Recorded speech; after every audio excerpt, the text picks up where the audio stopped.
আগামী 12 ফেব্রুয়ারি জাতীয় সংসদ নির্বাচন হতে যাচ্ছে।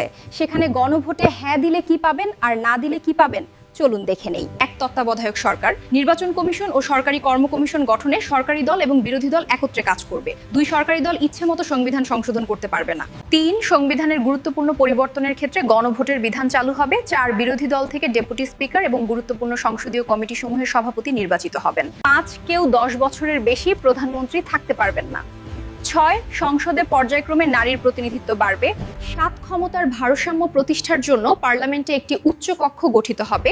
8 দেশের বিচার ব্যবস্থা স্বাধীনভাবে কাজ করবে। 9 আপনার মৌলিক অধিকারের সংখ্যা বাড়বে। 10 দণ্ডপ্রাপ্ত আসামিকে রাষ্ট্রপতি ইচ্ছামতো ক্ষমা করতে পারবেন না। 11 রাষ্ট্রপতি ও প্রধানমন্ত্রীর ক্ষমতার মধ্যেও ভারসাম্য থাকবে। তাই হ্যাঁ, ভোট দিলে এই সবকিছু পাবেন আর না দিলে কিছুই পাবেন না। মনে রাখবেন, এই দেশ আমাদের, এই ভবিষ্যৎ আমাদের সন্তানের। দেশ পরিবর্তনের চাবি এবার আপনারই হাতে।